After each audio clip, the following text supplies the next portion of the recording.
If you're watching this video, you want to get stronger and you want to do anything possible to keep making progress. Check out the people's mistakes, finding some possible hacks, see what supplements are available that can help you to push your numbers up. You feel hopeless when you see no progress, but what if I tell you that you are the one to blame for that? I had the same experience where I would spend numbers of hours on YouTube every single day to try to find information or possible resources where they will explain why I wasn't making any progress and then try to apply it on myself. I was looking for that one secret exercise or hacks that nobody knew that you basically unlock my superpowers. I guess those were just acts of frustration as I wasn't getting anywhere. And at some point, I stopped for a moment and I started to analyze the list of my own exercises and how I was doing them. I realized it was myself to sabotage my own progress. So I've made a list of 5 things I was doing that were stopping my strength training progressing and how I fixed them. And I'm sharing all this information with you today. Number 1, I was ignoring my pains. No pain, no gains, they said. But I don't think it was referred to the kind of pain I was experiencing. I was suffering of back pain, shoulders pain, and hip pain. And like many of you out there, I will work out my way through the pain and basically live with it. I thought that anyone who trains is going through these sort of troubles and that's a sacrifice to make in order to get stronger. God, I was wrong.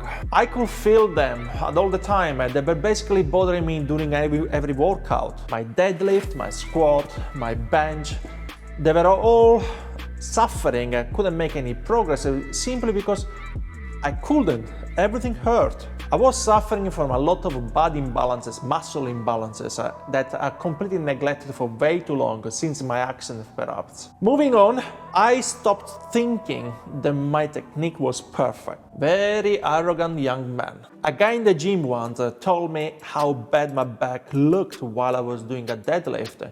And I ended up arguing with him. So I gave him my phone. I told him, okay, record my next set and show me exactly what I'm doing. And I was shocked to see the truth. It's a bitter pill to swallow, but I guess I didn't know what I was doing. I have never had a coach or a training partner, so whatever I was doing was pretty much right for me.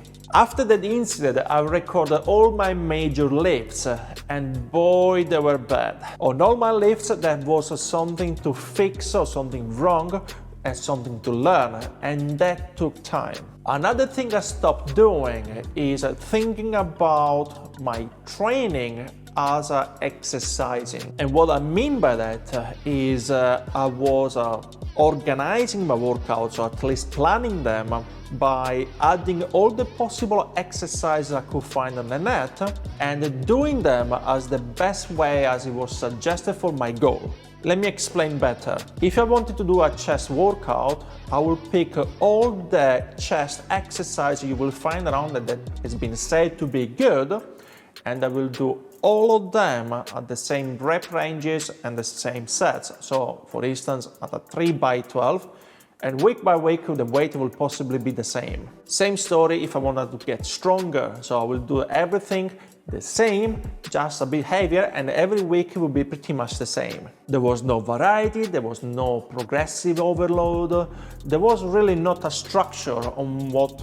I was doing in the gym. All of that definitely helped me to get hooked by weightlifting, and I fell in love with the discipline behind the training aspect. At the beginning I made great progression, but then it stalled and plateaued completely, so it did not produce much results on the long run. Another thing I stopped is not taking care of my recovery. Well, I fall into that too. I mean, who cares about recovery, right? In terms of recovery, how much I was training wasn't really the problem. My sleep was the real problem. I never really cared about how much sleep I should get, and often I will end up staring at a screen well past midnight and waking up early for work that slowly has built up and fatigue started to kick in. I was so dependent on caffeine so much to the point that then I couldn't go to sleep in the evening. So I ended up in this vicious cycle where I would stay up too late, waking up early for work, stay awake because of coffee, train every day, and then trying to go to sleep, but I couldn't. I also never paid much attention on muscle recovery from working out, so stretching and mobility were not a thing, because I think I didn't understand what it was and the benefits. And that's possibly another reason why I was in pain all the time. The last thing I've stopped doing is trying to get advices for too many sources of information on the media or on blogs. I'm not saying that getting advice from the internet is something bad, but when you get too many